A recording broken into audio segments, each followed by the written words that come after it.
বাংলা চ্যানেলের মাধ্যমিক পরীক্ষা প্রস্তুতির দ্বিতীয় পর্যায়ের ক্লাসরুমে প্রিয় ছাত্রছাত্রী ও চ্যানেলের সমস্ত কার্যকর্তা সবাইকে শুভেচ্ছা জানিয়ে আজকে ভূগোল বিষয়ের বায়ুমণ্ডল অধ্যায়ের বায়ুমণ্ডল ও তার গঠন সম্পর্কে আলোচনা করার জন্য আমরা বায়ুমণ্ডল কী, বায়ুমণ্ডলের উপাদান ও গঠনগত বিন্যাস এবং সম্পর্কিত প্রশ্নাবলী সম্পর্কে আলোচনা করব।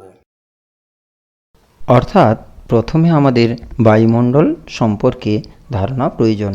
ভূপৃষ্ঠ থেকে ঊর্ধ্বে যে অদৃশ্য গ্যাসের আবরণ আমাদের এই পৃথিবীকে বেষ্টন করে রয়েছে তাকে আমরা বায়ুমণ্ডল বলি।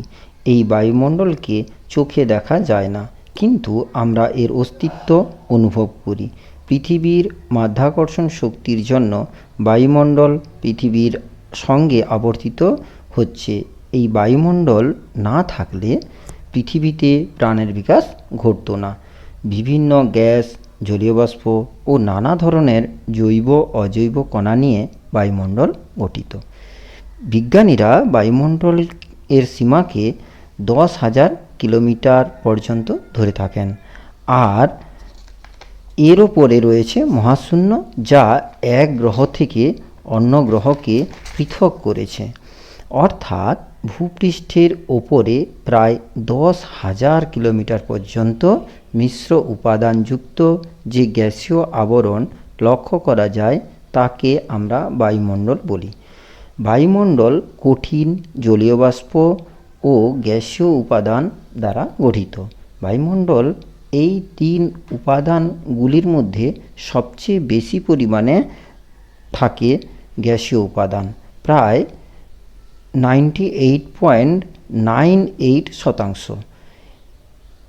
এই বায়ুমণ্ডল মাধ্যাকর্ষণ শক্তির টানে ভূপৃষ্ঠের গায়ে লেগে থাকে। বায়ুমণ্ডলের উপাদানগুলো যদি আমরা দেখি তাহলে সবচেয়ে বেশি রয়েছে গ্যাসীয় উপাদান। অর্থাৎ গ্যাসীয় উপাদানের মধ্যে nitrogen, oxygen, carbon dioxide, ozone, argon, neon, helium, hydrogen প্রত্যেকটি উপাদানের যথেষ্ট গুরুত্ব রয়েছে। এর মধ্যে সবচেয়ে বেশি রয়েছে নাইট্রোজেন।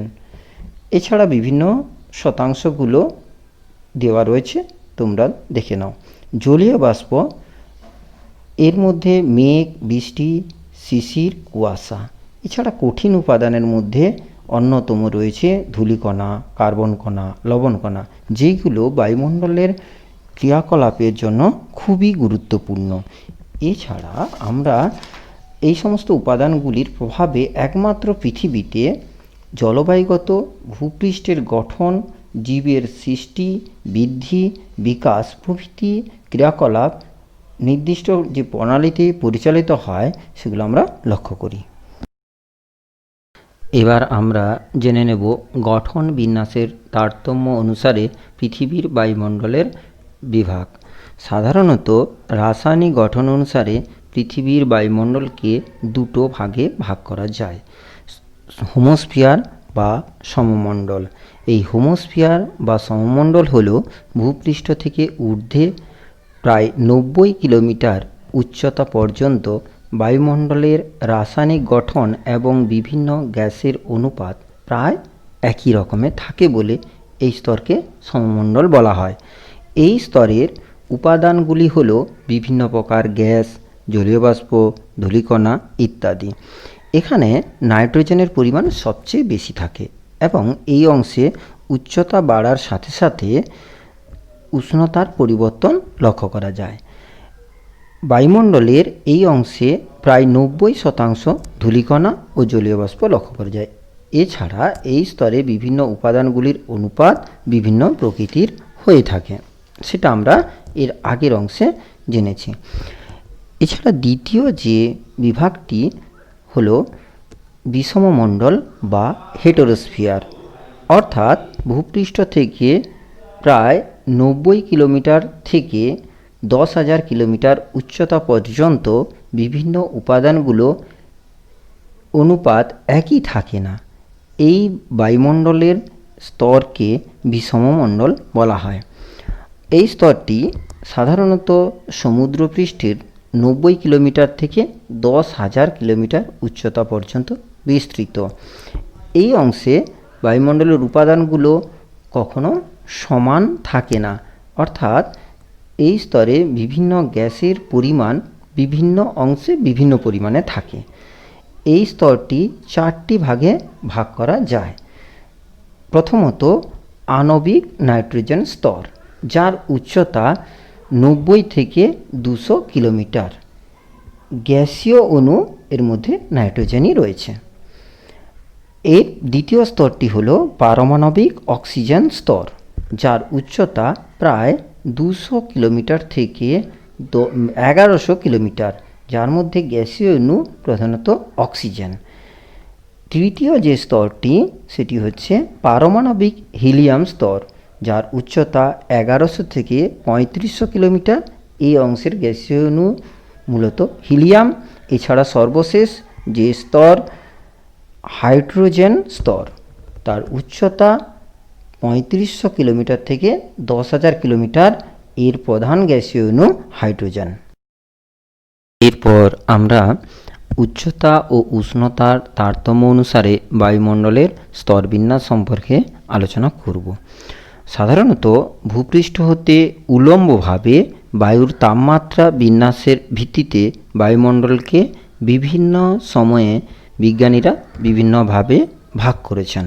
তার মধ্যে তাপমাত্রার সঙ্গে বায়ুর চাপের কথা মাথায় রেখে মূলত বায়ুমণ্ডলকে উলম্বভাবে 6টি শ্রেণীতে ভাগ করা যায়, যেগুলি সবচেয়ে বেশি গুরুত্বপূর্ণ। এগুলি হলো troposphere, stratosphere, mesosphere, thermosphere, exosphere ও ম্যাগনেটোস্ফিয়ার। এবার আমরা ট্রপোস্ফিয়ার বা ক্ষুব্ধমণ্ডল সম্পর্কে জানব। এটি একটি গ্রিক শব্দ। টপোস এর অর্থ পরিবর্তন এবং স্ফিয়ার এর অর্থ মণ্ডল, অর্থাৎ এটি একটি পরিবর্তনশীল স্তর। সাধারণত ভূপৃষ্ঠ থেকে প্রায় 18 কিলোমিটার উচ্চতা পর্যন্ত বায়ুমণ্ডলে যে স্তর দেখা যায় তাকে ট্রপোস্ফিয়ার বলা হয়। এই স্তরের মধ্যে বায়ুমণ্ডলের ঝড় বৃষ্টি, তুষারপাত ইত্যাদি হয়ে থাকে বলে একে ক্ষুব্ধমণ্ডল বলা হয়। সাধারণত প্রতি কিলোমিটার উচ্চতায় 6.4 ডিগ্রি হারে উষ্ণতা হ্রাস পায়। ট্রপোস্ফিয়ারে বায়ুপ্রবাহ, মেঘ, বৃষ্টিপাত, বজ্রবিদ্যুৎ প্রভৃতি সৃষ্টি হয় বলে একে ক্ষুব্ধমণ্ডলও বলা হয়। বায়ুমণ্ডলের বিভিন্ন গ্যাসীয় উপাদানের প্রায় 90% এই অংশে অবস্থান করে। এই স্তরের উষ্ণতা প্রায় -57 ডিগ্রি থেকে -60 ডিগ্রি সেন্টিগ্রেড হয়ে থাকে। নিরক্ষীয় অঞ্চলে এই স্তরটি প্রায় 18 কিলোমিটার, মধ্য অক্ষাংশে 12 কিলোমিটার এবং মেরু অঞ্চলে প্রায় 8 কিলোমিটার উচ্চতায় পর্যন্ত অবস্থান করে। এই ট্রপোস্ফিয়ারের ঊর্ধ্বে অর্থাৎ ট্রপোস্ফিয়ার ও স্ট্র্যাটোস্ফিয়ারের মধ্যবর্তী স্থান ট্রপোপজ নামে পরিচিত। এই ট্রপোপজের গড় উষ্ণতা প্রায় -60 ডিগ্রি সেন্টিগ্রেড থাকে এবং এই স্তরে বায়ু চলাচল ও তাপীয় পরিবর্তন দেখা যায় না। এই অঞ্চল দিয়ে বিমান চলাচল করতে পারে এবং এই অংশের পুরুত্ব প্রায় 2 থেকে 3 কিলোমিটার পর্যন্ত হয়। এটি একটি অপরিবর্তনশীল অঞ্চল। এরপর বায়ুমণ্ডলের দ্বিতীয় যে স্তর তা হলো স্ট্র্যাটোস্ফিয়ার। সাধারণত ট্রপোস্ফিয়ারের ঊর্ধ্বে অর্থাৎ ভূপৃষ্ঠ থেকে প্রায় 18 থেকে 50 কিলোমিটার উচ্চতা পর্যন্ত বিস্তৃত বায়ুমণ্ডলের স্তরকে স্ট্র্যাটোস্ফিয়ার বলা হয়। এই স্তরে উচ্চতা বৃদ্ধির সাথে সাথে উষ্ণতা বৃদ্ধি পায় এবং সর্বোচ্চ উচ্চতায় উষ্ণতা প্রায় 0 ডিগ্রি সেন্টিগ্রেডে পৌঁছায়। এটি একটি স্থির ও শান্ত বায়ুমণ্ডলীয় স্তর তাই একে শান্তমণ্ডলও বলা হয়। এই স্তরে মেঘ সৃষ্টি হয় না বলে বৃষ্টিপাতও হয় না এবং আবহাওয়া শান্ত থাকার জন্য জেট বিমানগুলি সহজে যাতায়াত করতে পারে। এই স্তরে ধূলিকণা ও জলীয় বাষ্পের পরিমাণ খুবই কম থাকে এবং এই স্তরে আরেকটি গুরুত্বপূর্ণ গ্যাস ওজোন গ্যাসের অস্তিত্ব রয়েছে এবং ওজোন স্তর রয়েছে বলে পৃথিবীতে সূর্যের অতি বেগুনি রশ্মি আসতে পারে না এবং জীবজগতের সৃষ্টি হয়েছে।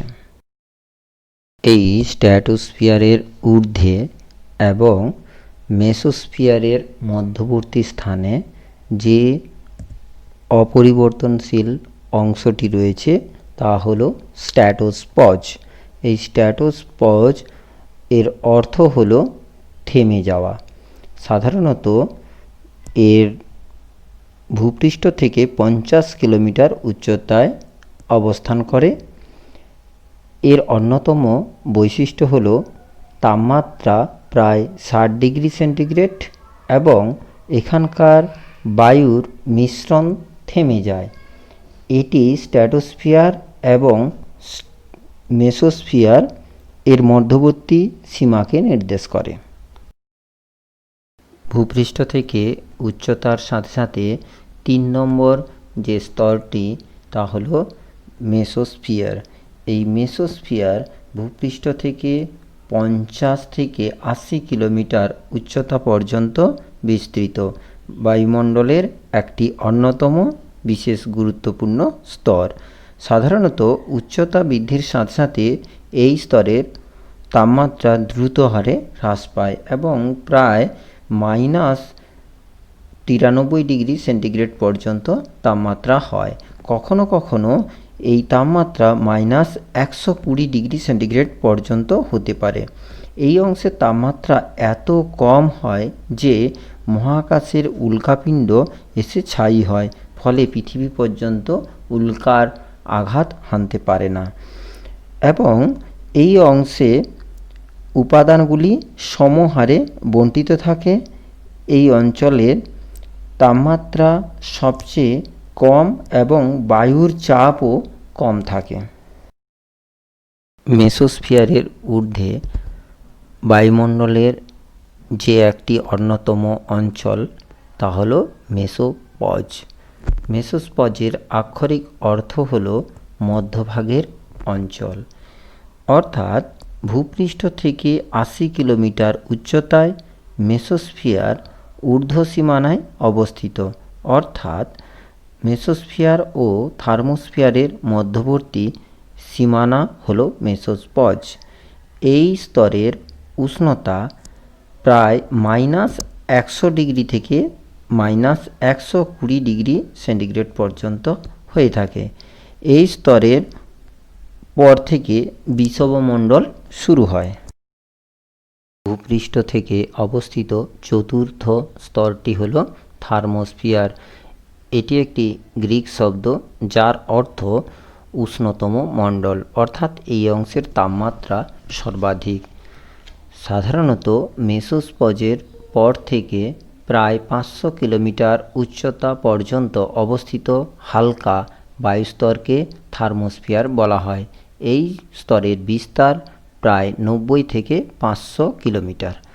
সাধারণত থার্মোস্ফিয়ারে উচ্চতা বৃদ্ধির সাথে সাথে তাপমাত্রা দ্রুত হারে বাড়তে থাকে। হালকা বায়ু দিয়ে গঠিত এই স্তরের ভর বায়ুমণ্ডলের মোট ভরের মাত্র 0.5%। এই স্তরের নিম্নভাগে তড়িৎযুক্ত কণা বা আয়নের উপস্থিতি দেখা যায়, তাই থার্মোস্ফিয়ারের নিম্নভাগকে আয়নোস্ফিয়ার বলা হয়। এখানে হাইড্রোজেন, হিলিয়াম ও ওজোন প্রভৃতি গ্যাস আয়নিত অবস্থায় থাকে। তড়িতাহত অণুর চৌম্বক বিক্ষেপণের ফলে সুমেরু ও কুমেরু অঞ্চলে একরকম উজ্জ্বল আলোক বিচ্ছুরণ দেখা যায়। একে মেরুজ্যোতি বা মেরুপ্রভা বলা হয়। এই স্তর থেকে বেতার তরঙ্গ প্রতিফলিত হয়ে পৃথিবীতে ফিরে আসে, অর্থাৎ এই স্তরের গুরুত্ব অনেক বেশি রয়েছে যেমন এই স্তর থাকার কারণে বেতার তরঙ্গ আমরা শুনতে পাই এবং মেরুজ্যোতি লক্ষ্য করা যায়। এছাড়া এই স্তরে আয়নোস্ফিয়ার অংশটি রয়েছে। থার্মোস্ফিয়ারের নিম্নভাগে অর্থাৎ প্রায় ৮০ থেকে ১২০ কিলোমিটার উচ্চতায় অবস্থিত একটি বিশেষ বৈশিষ্ট্যপূর্ণ অংশকে আয়নোস্ফিয়ার বলা হয়। এই আয়নোস্ফিয়ারে সাধারণত মেরুজ্যোতি লক্ষ্য করা যায় অর্থাৎ কুমেরু এবং সুমেরু প্রভা। এছাড়া এই অংশে আয়নমণ্ডল সৃষ্টি হয়েছে, যা আয়ন ইলেকট্রন পূর্ণ অবস্থায় রয়েছে। হাইড্রোজেন, হিলিয়াম ও ওজোন প্রভৃতি গ্যাস আয়নিত অবস্থায় এই অংশে থাকে। এছাড়া এই অংশে বেতার তরঙ্গ পুনরায় প্রতিফলিত হয়ে পৃথিবীতে ফিরে আসে, তাই আমরা বেতার শুনতে পাই এবং বিপজ্জনক এক্স রশ্মির হাত থেকে আয়নোস্ফিয়ার জীবজগৎকে রক্ষা করে, তাই এটি আরেকটি গুরুত্বপূর্ণ বিশেষ অঞ্চল। ভূপৃষ্ঠ থেকে ৫ নম্বর উচ্চতায় অবস্থিত যে স্তর তা হল এক্সোস্ফিয়ার। থার্মোস্ফিয়ারের ঊর্ধ্বে প্রায় ১৫০০ কিলোমিটার পর্যন্ত বায়ুস্তরকে এক্সোস্ফিয়ার বলা হয়। এই এক্সোস্ফিয়ার এর বিস্তার ৫০০ থেকে ১৫০০ কিলোমিটার। এই স্তরের বায়ু এত হালকা যে এর অস্তিত্ব প্রায় বোঝা যায় না এবং এখানে হিলিয়াম ও হাইড্রোজেন গ্যাসের প্রাধান্য দেখা যায়। কৃত্রিম উপগ্রহ, স্পেস স্টেশন প্রভৃতি এই স্তরে অবস্থান করে, অর্থাৎ এই স্তরের গুরুত্ব সবচেয়ে বেশি কৃত্রিম উপগ্রহ এবং স্পেস স্টেশন স্থাপনের জন্য। এই স্তরের উষ্ণতা বৃদ্ধি পায়, তবে খুব ধীর গতিতে। উচ্চতা অনুসারে ভূপৃষ্ঠ থেকে ৬ নম্বর স্তরটি হল ম্যাগনেটোস্ফিয়ার। এক্সোস্ফিয়ারের ওপর অবস্থিত বায়ুমণ্ডলের সর্বশেষ স্তরকে ম্যাগনেটোস্ফিয়ার বলা হয়। এর বিস্তার প্রায় ১৫০০ থেকে ১০,০০০ কিলোমিটার পর্যন্ত। এই স্তরের জন্য পৃথিবীর বায়ুমণ্ডল আয়নিত কণার উপস্থিত নিয়ন্ত্রণ হয় এবং এখানে ইলেকট্রন ও প্রোটন আয়নগুলি বলয় আকারে অবস্থান করে। এই স্তরের ঊর্ধ্বসীমা ধীরে ধীরে মহাশূন্যে বিলীন হয়ে যায় এবং অন্য গ্রহ থেকে এই গ্রহের বিভেদ অঞ্চল তৈরি করে। বায়ুমণ্ডলের দ্বিতীয় স্তর স্ট্র্যাটোস্ফিয়ারে ওজোন গ্যাসের অস্তিত্ব আমরা পূর্বে জেনেছি। এই ওজোন গ্যাস প্রথম আবিষ্কার করেন ১৯১৩ সালে ফরাসি বিজ্ঞানী ফ্যাব্রি ও বুসন। এই ওজোন গ্যাসের উচ্চতা সাধারণত ১৫ থেকে ৩০ কিলোমিটার, কোনো কোনো ক্ষেত্রে ২০ থেকে ৫০ কিলোমিটার উচ্চতা পর্যন্ত ওজোন গ্যাসের সর্বাধিক ঘনত্ব লক্ষ্য করা যায়। এই স্তরটি সূর্যের অতি বেগুনি রশ্মিকে শোষণ করে নেয় এবং বায়ুমণ্ডলের তাপমাত্রা নিয়ন্ত্রণ করে, ফলে পৃথিবীতে আসা সূর্যের অতি বেগুনি রশ্মিকে শোষণ করে জীবজগৎকে ধ্বংসের হাত থেকে রক্ষা করে এবং বাস্তুতান্ত্রিক ভারসাম্য বজায় রাখা বা জীববৈচিত্র্য রক্ষা করায় ওজোন গ্যাসের গুরুত্ব অপরিসীম। আয়নোস্ফিয়ারে সৃষ্টি হওয়া বায়ুমণ্ডলের অন্যতম একটি সৌন্দর্যপূর্ণ প্রাকৃতিক ঘটনা হল মেরুপ্রভা বা মেরুজ্যোতি বা অরোরা। অরোরা শব্দের আক্ষরিক অর্থ উষা দেবী, অর্থাৎ ভোরের মৃদু আলোকছটা। সাধারণত মেরু অঞ্চলে ৮০ থেকে ৩০০ কিলোমিটার উচ্চতায় মেরু অঞ্চলে এই মৃদু আলোকছটা লক্ষ্য করা যায়। উত্তর অক্ষাংশে একে সুমেরু জ্যোতি, সুমেরু প্রভা বা অরোরা বোরিয়ালিস এবং দক্ষিণ অক্ষাংশে একে কুমেরু জ্যোতি বা কুমেরু প্রভা বা অরোরা অস্ট্রালিস বলা হয়।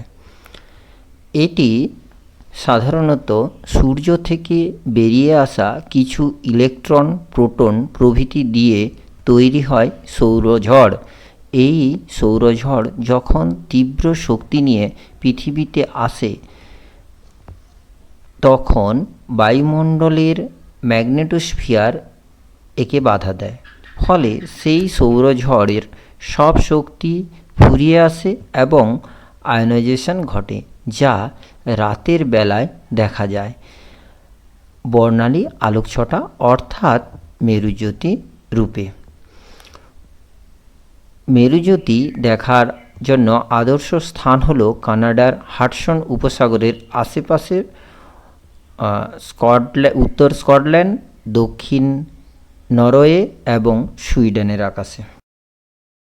এর আলোচ্য বিষয়ের ভিডিওটি সম্পূর্ণ দেখার পর তোমরা যে প্রশ্নগুলি বাড়িতে ভালো করে প্রস্তুত করবে মাধ্যমিক পরীক্ষার জন্য, যেগুলি খুবই গুরুত্বপূর্ণ, তার মধ্যে 5 নম্বরের এই অংশ থেকে দুটো প্রশ্ন, যেমন উচ্চতা অনুসারে বায়ুমণ্ডলের স্তরবিন্যাসের বিবরণ দাও, এছাড়া বায়ুমণ্ডল এর দুটি প্রধান স্তর কি কি সে সম্পর্কে বর্ণনা করো, এবং 2 অথবা 3 বা টিকা যে প্রশ্নগুলি খুবই গুরুত্বপূর্ণ তার মধ্যে হলো ট্রপোস্ফিয়ার ক্ষুব্ধমণ্ডল কিন্তু স্ট্র্যাটোস্ফিয়ার শান্তমণ্ডল কেন, এছাড়া ট্রপোপজ কি, হোমোস্ফিয়ার সম্পর্কে আলোচনা করো, অরোরা কি, ওজোন স্তরের গুরুত্ব, গ্রিনহাউস